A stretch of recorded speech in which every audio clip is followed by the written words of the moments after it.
The announcement came at 8:47 p.m., right after Dad had finished his speech about finally being free to enjoy the fruits of his labor with the people who truly mattered.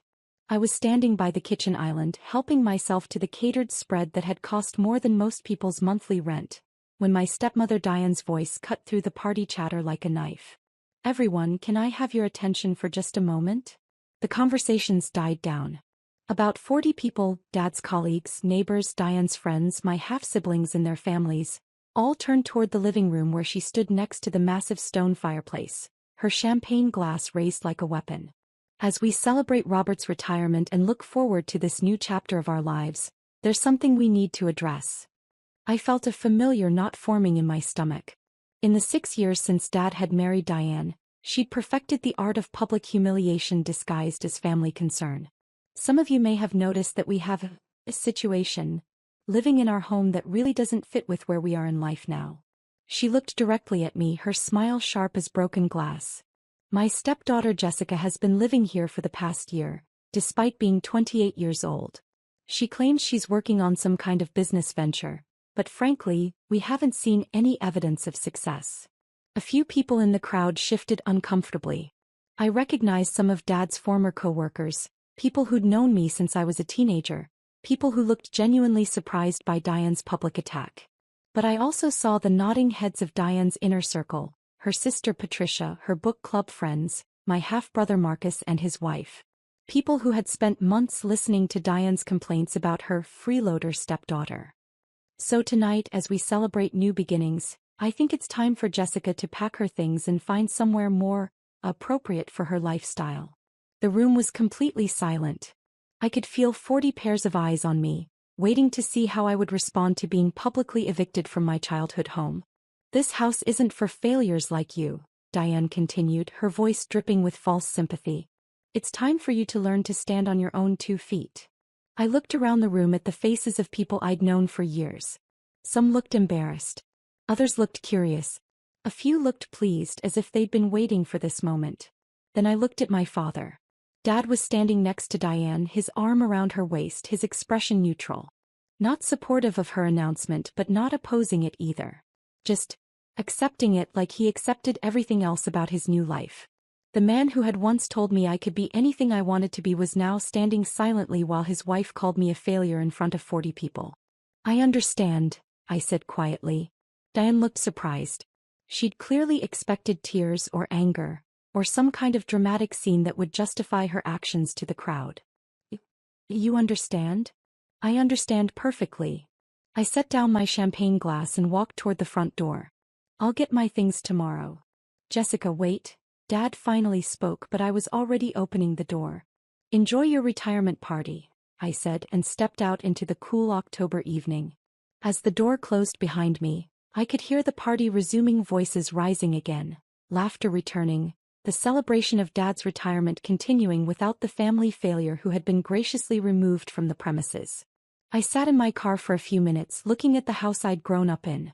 The house where I'd learned to ride a bike in the driveway, where I'd had sleepovers and birthday parties, where I'd studied for college exams at the kitchen table. The house that Diane now considered too good for me. I pulled out my phone and made a call. "Marcus? It's Jessica Chin. Sorry to call so late, but I need you to accelerate the Morrison mortgage acquisition." "Yes, the one we discussed last month." "Tomorrow morning." "Perfect." Marcus Rivera was my investment attorney, one of the few people who knew the truth about what I'd been building for the past 3 years while everyone assumed I was unemployed and directionless. What they didn't know was that I'd been working 18-hour days building Sterling Capital Management, a private equity firm specializing in distressed real estate assets. What looked like unemployment to them was actually me running a business from my laptop, managing a portfolio worth over $200 million, including, as of tomorrow morning, the mortgage on 1247 Maple Grove Lane, my childhood home where I'd just been publicly humiliated and evicted. The next morning, I woke up in my downtown apartment, the same luxury high-rise apartment that Diane assumed I couldn't afford because I preferred to let people make their own assumptions about my finances. At 9:15 a.m. Marcus called. "It's done. Sterling Capital now owns the Morrison family mortgage. The foreclosure notice has been prepared and will be delivered within the hour." "Perfect. And Marcus?" Make sure the delivery is made in person. I want them to understand exactly what's happening. At 9:47 a.m., I was sitting in my car outside the house when the process server arrived. Through the large front windows, I could see Diane in her silk bathrobe, cleaning up from the party. She opened the door expecting a package delivery. Instead, she received a foreclosure notice and a letter explaining that Sterling Capital Management had purchased her mortgage from the original lender and was exercising its right to accelerate payment due to violation of occupancy terms. I watched her face change as she read the documents. Confusion first, then disbelief, then something approaching panic. My phone rang 30 seconds later. Jessica. It was Dad, his voice tight with stress. There's been some kind of mistake. We just got papers saying our house is being foreclosed on, but our mortgage payments are current. The company says Sterling Capital Management bought our loan, but we've never heard of them. That's interesting, I said calmly. Do you know anything about this? You mentioned you were working on some kind of business thing. Dad, Sterling Capital Management is my company. I bought your mortgage this morning. Silence. Complete total silence. That's not possible. You don't have that kind of money. Actually, I have quite a bit more than that kind of money. Sterling Capital manages a portfolio of approximately $200 million in real estate assets across Northern California. More silence. But you've been unemployed for over a year. No, Dad. I've been building a business for over 3 years. There's a difference. I could hear Diane in the background, her voice shrill. What is she saying? How could she possibly own our mortgage? Dad put me on speaker. Jessica, I don't think. Put me on speaker or you can discuss this with my attorneys. A moment later, Diane's voice came through loud and clear. Jessica, this is some kind of joke, right? You can't possibly own our house. I don't own your house, Diane. I own your mortgage. There's a difference, but the practical effect is the same. I control whether you get to keep living there. This is ridiculous. You live off our charity. You can't even afford your own apartment. I looked up at my luxury high-rise apartment, then at the Tesla Model S in my assigned parking spot. Diane, I live in a 2,500 square foot apartment in the Meridian Tower. My rent is $8,000 a month. I drive a $95,000 Tesla. I carry an American Express black card. Would you like me to continue? You're lying. Am I? Tell me, what do you actually know about my life? When's the last time anyone in the family asked me about my work, my finances, or my living situation? Neither of them answered. I'll answer for you, never. You made assumptions based on the fact that I work from home and dress casually. You decided I was unemployed because I don't leave for an office job every morning. But Jessica, Dad said, his voice smaller now, if you have all this money, why were you living with us? Because you invited me to stay while I was building my business. Because I thought it would be nice to spend time with family. And because, honestly, I didn't realize how much Diane resented my presence until last night. So what happens now? Diane asked, and for the first time I heard fear in her voice. I looked at the foreclosure notice in my hand. The document that could force them out of their home within 30 days. The house where Dad had planned to enjoy his retirement. Where Diane had hosted her book club meetings and dinner parties. Now you have a choice, I said. You can acknowledge that you misjudged me completely, apologize for last night's humiliation, and we can work out reasonable terms for you to continue living in the house. Or, Dad asked, or you can continue believing I'm a failure who couldn't possibly own your mortgage, and you can find somewhere else to live within 30 days. This is blackmail. Diane exploded. No, Diane. This is business. Something I learned by watching Dad build his career over 30 years of hard work and smart decisions. But why? Dad asked. Why didn't you tell us about your success? Why let us think you were struggling? I thought about that question. The real answer was complicated years of small slights, dismissive comments, and assumptions that had gradually trained me to stop sharing my achievements with people who wouldn't appreciate them. Dad, do you remember Christmas dinner 2 years ago? I tried to tell everyone about my first major acquisition, a $15 million commercial property deal. Diane interrupted me to ask if I'd considered getting a real job, with benefits. Silence. Or last Thanksgiving when I mentioned I was hiring my first employees. Marcus said it was cute that I was playing businesswoman, but I should think about settling down and starting a family instead.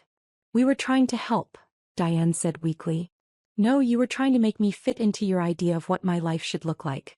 Every time I shared a success, someone found a way to diminish it or redirect the conversation to something more practical. So you decided to just not tell us?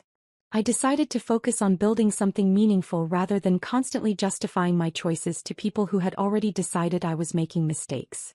My phone buzzed with a text from my asset manager. The Riverside Plaza acquisition closed this morning. $47 million. Congratulations. Dad, while we're talking, I just closed on another property. Riverside Plaza downtown, $47 million. That brings Sterling Capital's total assets under management to just over $250 million. I could hear Diane whispering frantically to Dad in the background. Jessica, Dad said finally, we need to talk. Face to face. Can you come over? To the house I was evicted from last night? Please. I looked at the foreclosure notice again, then at my childhood home where I'd spent 22 years learning what it meant to be part of a family. I'll be there in 20 minutes. When I arrived, Dad and Diane were waiting in the living room. The party decorations were still up, streamers and balloons celebrating Dad's retirement, the beginning of what was supposed to be the best phase of his life. Instead, they were sitting on the couch looking like they'd just learned their house was built on a sinkhole. Jessica, Dad stood up as I entered. First, I owe you an apology. A big one. For what specifically? For letting Diane humiliate you last night. For not defending you when you were attacked in front of 40 people. For assuming you were unsuccessful instead of asking about your actual life. I sat down in the armchair across from them, the same chair where I used to sit as a teenager, telling Dad about school and friends and dreams for the future. And I prompted. Diane shifted uncomfortably. And I owe you an apology too. For everything I said last night. For calling you a failure, for demanding you leave, for making assumptions about your financial situation. What else? She looked confused. What do you mean? Diane, you didn't just make one mistake last night. You've spent 6 years treating me like an unwelcome guest in my own childhood home. Last night was just the culmination. I didn't realize. You didn't realize that constantly asking when I was going to get a real job was dismissive? You didn't realize that introducing me to your friends as Robert's daughter who's still figuring things out was condescending? Dad winced. Jessica, we thought we were being supportive. Encouraging you to find stability. Dad, I had stability. I had success. I had a business that was growing faster than I'd ever imagined possible. What I didn't have was a family that bothered to ask about any of it. I pulled out my phone and showed them the Sterling Capital Management website, professional photos of commercial properties, testimonials from satisfied clients, press coverage of major acquisitions. This is what I've been building while you thought I was unemployed. A real estate investment firm that's generated over $40 million in profits in the past 3 years. Diane stared at the phone screen. But you never dressed like a successful businesswoman. You wore jeans and t-shirts around the house. As I was at home, Diane. When I'm in business meetings, I wear business attire. When I'm working from my home office, I dress comfortably. Most successful people do. Show them the Forbes article, Dad said quietly. I looked at him surprised. You know about the Forbes article? I found it this morning. After the foreclosure notice arrived, I Googled your company. He looked embarrassed. I should have done that years ago. I pulled up the article, Rising Stars in Real Estate, How Young Investors Are Reshaping California's Commercial Market. There was a full-page profile of Sterling Capital Management, complete with my professional headshot and details about our acquisition strategy. Jessica Chin, 28, has built one of the fastest-growing private equity firms in Northern California, Dad read aloud. Her company's focus on undervalued commercial properties has generated exceptional returns for investors while revitalizing overlooked neighborhoods. Diane was reading over his shoulder, her face getting paler with every paragraph. Chen's approach combines traditional real estate expertise with innovative financing strategies, she continued reading. Her success has made her one of the youngest commercial property magnates on the West Coast. There's more, I said, scrolling through my phone.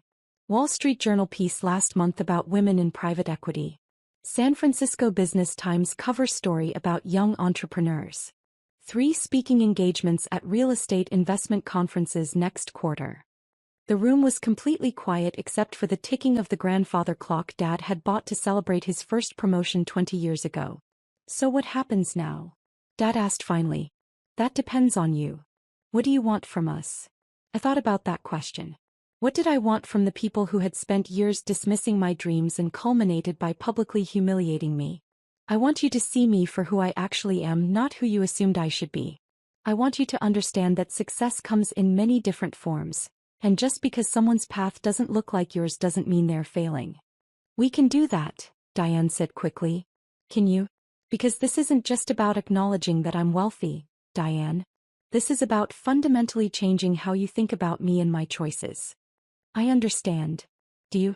Because 3 months from now, when I'm wearing jeans and working from my laptop in the kitchen, are you going to see a successful CEO managing a multimillion-dollar business?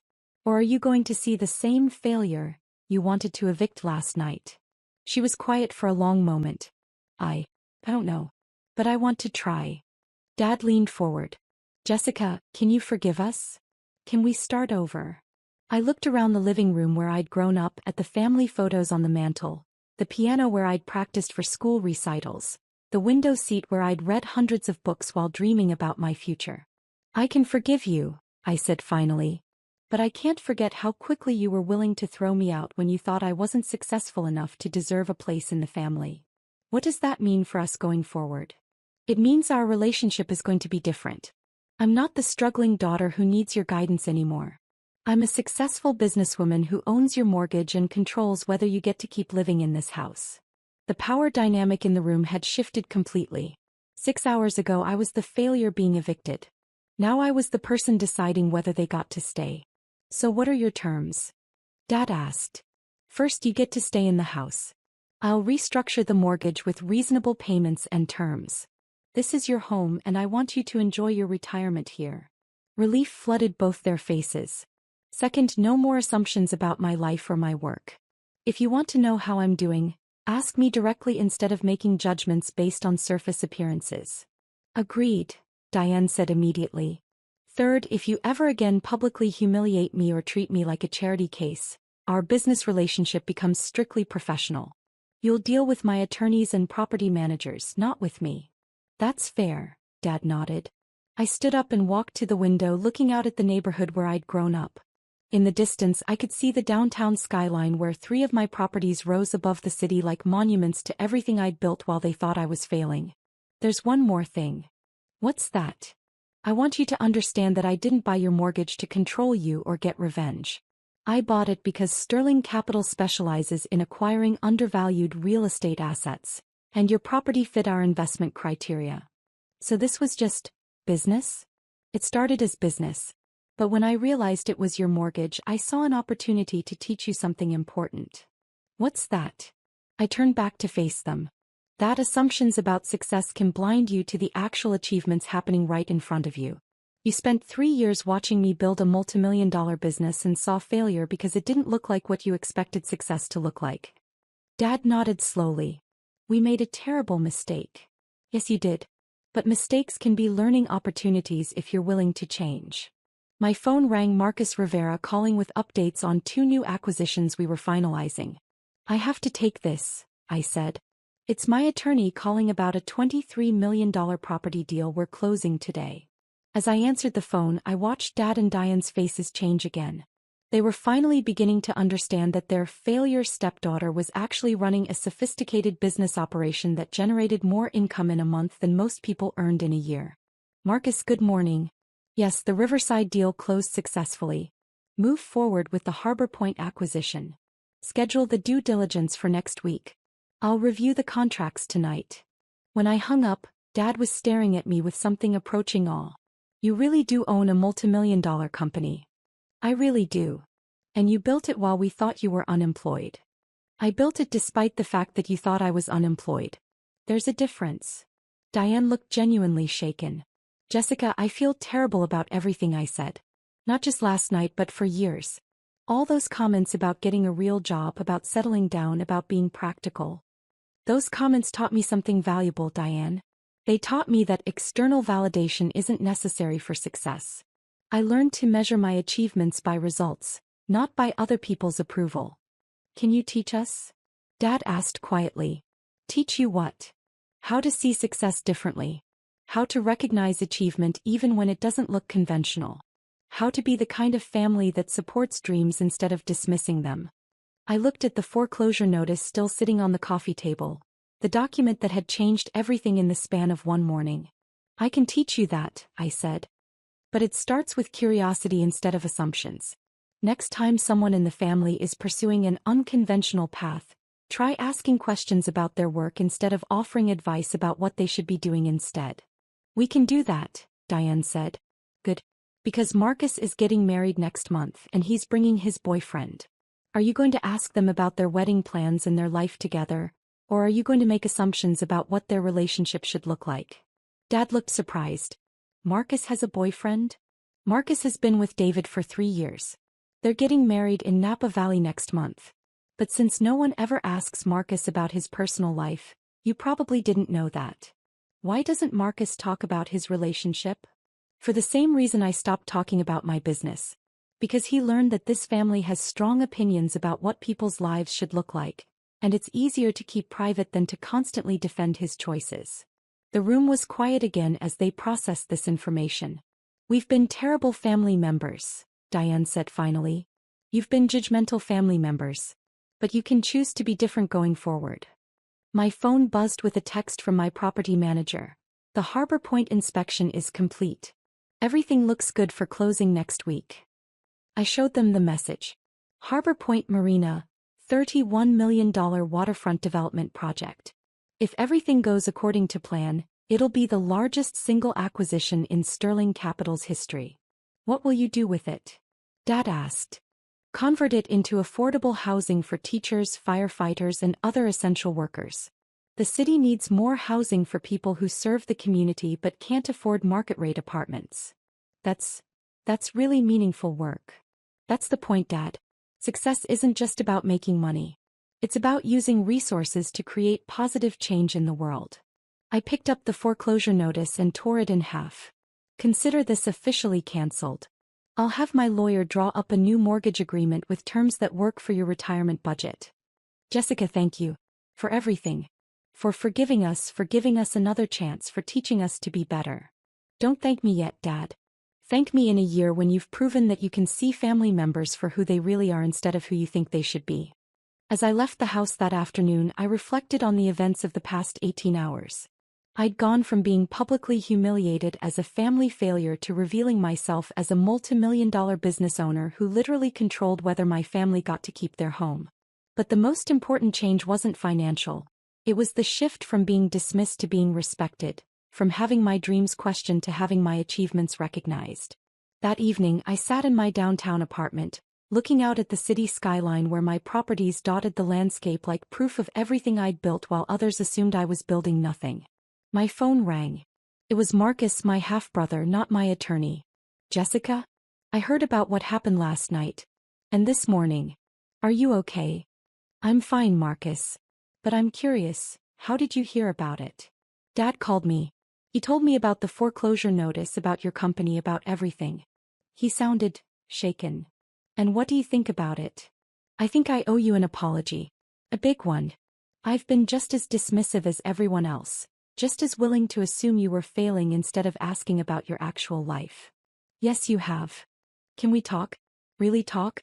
I'd like to know about your business, your life, who you really are instead of who I assumed you were. I smiled. I'd like that. But Marcus. Yeah. I'd also like to hear about David. Dad mentioned you're getting married next month. Silence. Then, how did you know about David? Because unlike the rest of this family, I pay attention to the people I care about. Congratulations, by the way. I'd love to meet him. Really? Really? And Marcus? If you need help with wedding planning or logistics, Sterling Capital has relationships with some excellent vendors in Napa Valley. You'd help us with our wedding? I'd be honored to help my brother celebrate the most important day of his life. When I hung up, I felt something I hadn't experienced in years. Genuine optimism about my family relationships. Not because they'd discovered I was wealthy, but because they'd finally opened their eyes to see the person I'd been all along. The foreclosure notice had been more than just a business transaction. It had been a moment of truth that forced everyone to confront their assumptions and see reality clearly for the first time in years. Sometimes the best revenge really is living well. But sometimes, if you're very fortunate, living well becomes the foundation for healing relationships that seemed broken beyond repair. And as I fell asleep that night in my luxury apartment, surrounded by the success I'd built while others thought I was failing, I realized that forgiveness felt better than revenge ever could have. The woman they'd tried to evict as a failure had become the person holding the keys to their future. But more importantly, she'd also become the bridge to a family relationship built on truth instead of assumptions, respect instead of judgment, and love that didn't depend on meeting other people's definitions of success.